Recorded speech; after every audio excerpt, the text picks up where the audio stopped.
So I'm in 3.6. What's the first thing that I want to do? Man, I got to check out Rudo's shop because I know that's where all the hacking shit's going to be. So 3.6 Grim Hex. What did I find?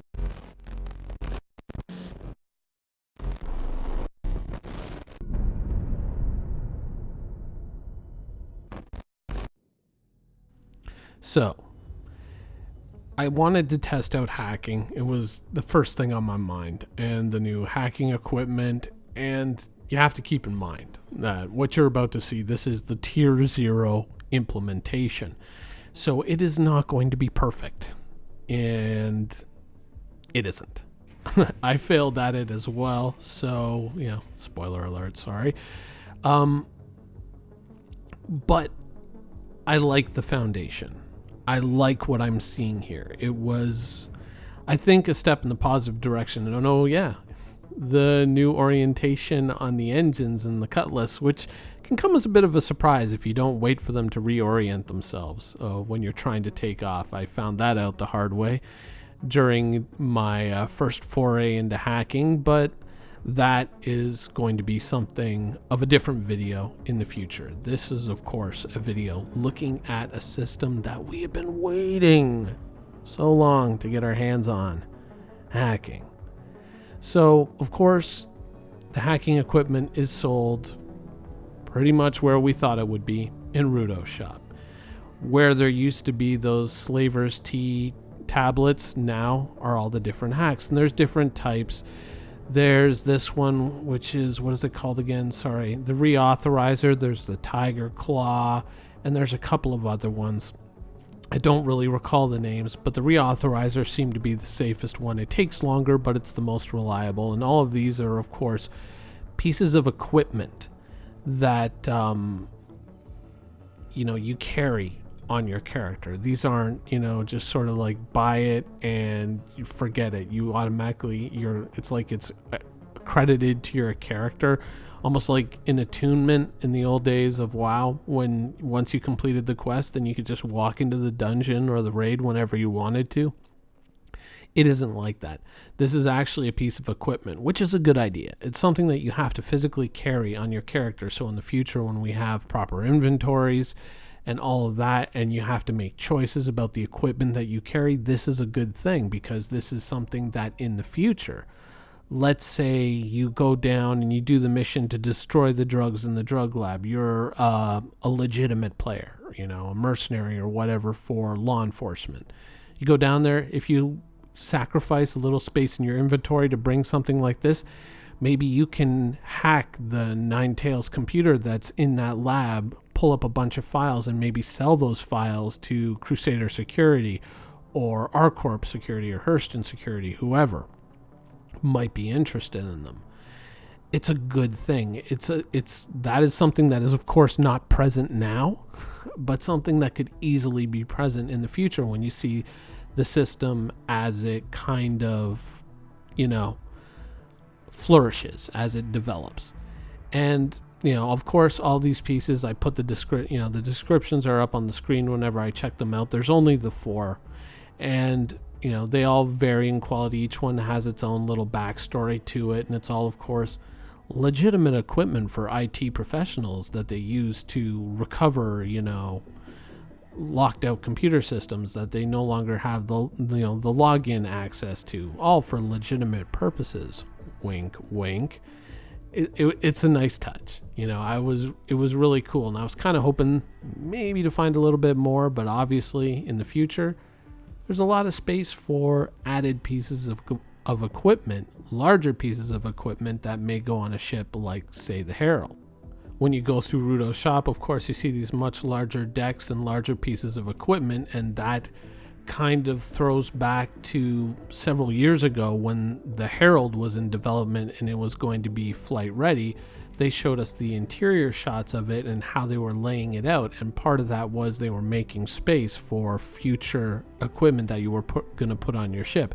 And I have to assume that it goes beyond just something like the power plants and the gravity generator, and also includes other spaces on the rack, which once these things are defined, once the system is fleshed out, it gives you that room to grow into. And so you can replace these decks with actual pieces of, hacking equipment, not just the little portable piece that you carry on your person, but perhaps something that's far more powerful, far more, far faster or safer, or however, the equipment, whatever qualities it gets,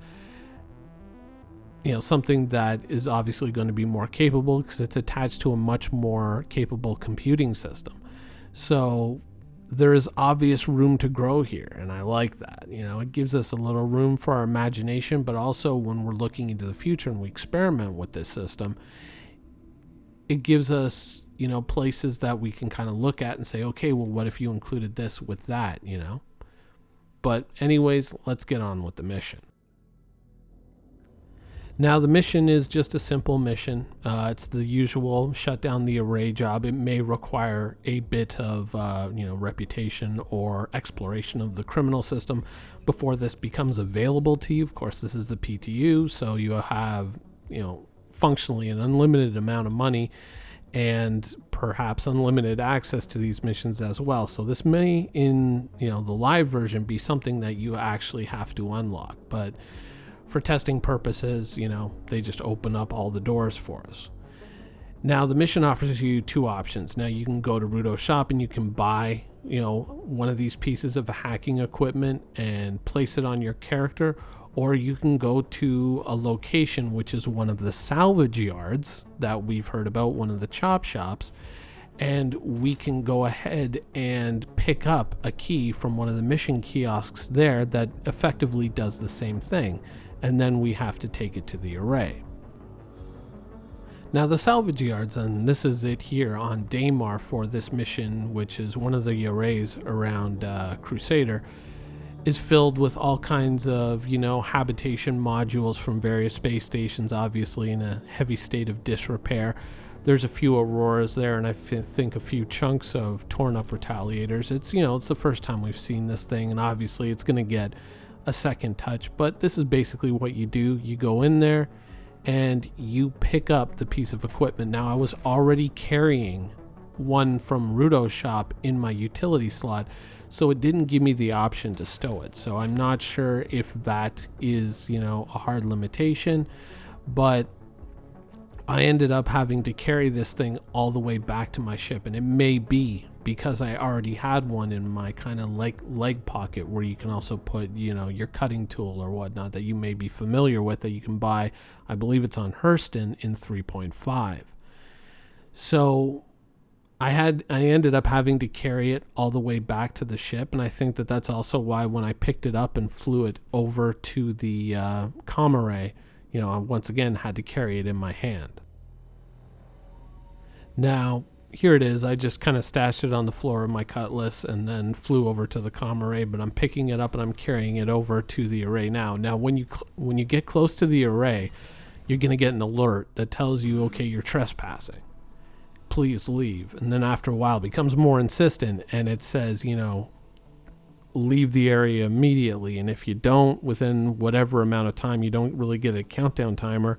Even if you EVA over, you'll gain 1 crime stat, which there it is. You see the alert up on the screen now.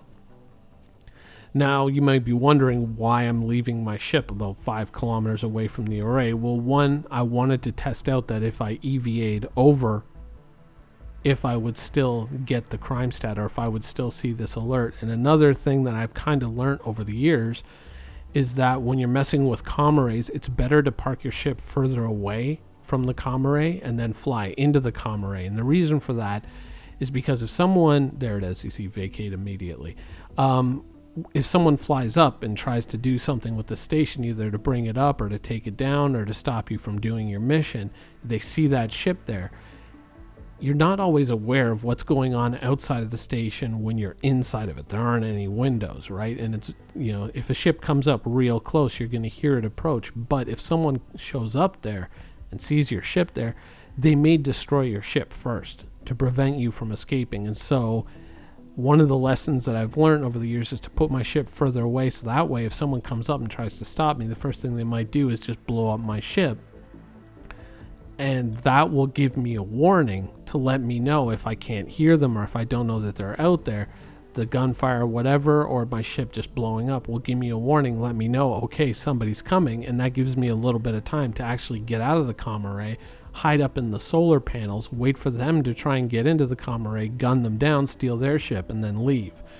It's worked out for me in the past, so it's kind of become a little bit of a habit, but obviously we're not here to watch me EVA 5 kilometers. Now the comm array's console has changed a little bit. You have this little slot, so it's sort of like kind of like a USB drive that you kind of plug in there, and you just kind of, you get a prompt and just says pop it in, you do, and then it says crypto key initiated, and it immediately starts trying to unlock the system. Now you're supposed to sit here as part of the objective and supervise the hack, and the hack takes a fair amount of time. Now I'm speeding things up here. I've kind of got things going at 500% time for this quick little period because we're about to come up to closing the first kind of loop, and then all of a sudden we get this error message. Now I couldn't read it clearly at the time because I wasn't close enough to the panel, but the button on the left is actually abort, and I think the button on the right is proceed. And you know, when you're in a bit of a tense situation, you tend to kind of go like, what should I hit? What should I hit? And so I hit abort, not realizing what I had done. And that's how I messed up the hack. So automatically you fail the mission, and that's the end of that. But you don't really lose anything because it was only this, you know, it was the free, you know, crypto key that came with the mission. But, you know, it's obviously not going to be the most reliable crypto key. So realizing that I had failed the mission, but I still had crime stat, I figured, you know what I'm going to do is I'm actually going to pull out my good crypto key, which was the $8,000 model, which was the one that was slow but reliable, and use that to hack the array. Now the old crypto key, as soon as I used it, it was then invisible. I couldn't access it anymore. So it seems that these things right now in their current implementation are, you know, they're single use, which to me really doesn't make sense.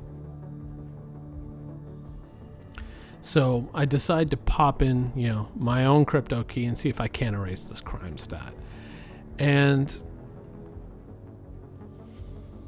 you know, I don't know. You know, once again, this is not a fully fleshed out system, but there is the 8,000, you know, credit crypto key. It immediately starts hacking, but once again, this is going to be a bit of a long process.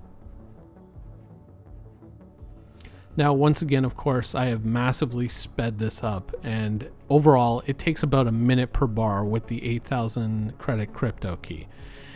And it goes through entirely without any snags, so I guess you get what you pay for to a certain extent, but, you know, there you go.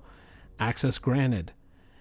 So I kind of, you know, I'm paying a little bit more attention to what I'm doing, which could be also dangerous, but I still have the option, apparently, to pull out my crypto key. So I'm not sure that all of this is working as intended. You may be able to retrieve your crypto key, and perhaps, you know, that's the way it's intended to work. And, you know, just the fact that the crypto keys were disappearing on me is an unintended, you know, it's a bug.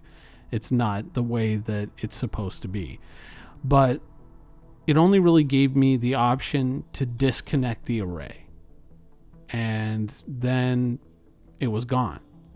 So perhaps, you know, this is, you know, the cost of doing business. You know, this is just the way it is. Once you use up a crypto key to actually perform a function, perhaps it does disappear. I don't know if that's the intention, so I have to say that if that is the intention, I'm kind of not liking it. I really don't see the point. So what we've seen here is cool, though. You know, we've obviously seen what is the tier 0 implementation, bugs and all, warts and all, potentially. But here it is, it's something that's more involved, though still it's more or less done for you. It's cool to see it, but let me give you an idea of how I would like to see it evolve in the future, how I would like to see a system like this pan out. What I would like to see is a system that isn't instantaneous. It isn't go and, pick up a key, put it in the slot, boom, you're a hacker. What I would like to see is something that's earned over time, access that's earned over time. What you would do is you would take a ship like the Herald, like the Star Runner, ships that are built to this purpose. And of course, other ships I'm sure can be adapted depending on their limitations to a certain degree to this purpose. But primarily we'll be looking at these two ships. You kind of linger around one of these satellites and you kind of, siphon the data that's coming in and out of the satellite, and you use your computers to decrypt it. You kind of learn the format, how data is moved around, how files are formatted within the satellite systems. And once you've acquired enough of it, you have enough to kind of grant yourself basic access. You understand enough of the system that you can kind of get in there and start to tool around with it. Then you have to wait for a window where an update or a backup transmission is sent to or from the satellite. You intercept that, you modify it, and then you retransmit it to the satellite with your ship, granting yourself, kind of admin access to that satellite that then allows you to get onto the premises, do whatever you need to do. And then perhaps once you get back to your ship, you can either leave your admin access up and risk exposure in the future, or if you really want to cover your digital, footprint, remove it, or fingerprint rather, what you would do is you would actually reset the satellite. Instead of just leaving the satellite, you would reset it, erasing what you did or erasing your modifications, and then you would retransmit the original update or backup to the satellite, thereby kind of erasing anything that you had ever done, including the modifications you made. Now, of course, the bonus to that is your digital fingerprint is missing, but you won't have, let's say, a window of a few days where you kind of have unlimited access to that satellite, and you can now peddle those services around. And as you become known for doing work for NPCs, that once you kind of get known for this, you open up different missions that allow you to do different things, earn money in different ways. I think that would be a very interesting system. That's kind of where I would like to see this head. I understand that this is a tier 0 implementation. I'm certainly not tearing it down. I love the fact that this is here. Absolutely over the moon for the fact that this is in existence. What I'm talking about is where I would like to see it go. I would like to see it move beyond just here's a little USB key, plug that in, boom, you're done, you're good, you're a hacker.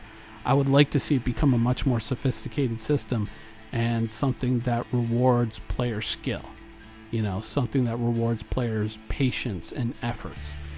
That's kind of where I would like to see it go, but this is a great first step, and I'm glad that it's here. Anyways, that's the show for today. I hope you guys enjoyed it, and thanks for watching.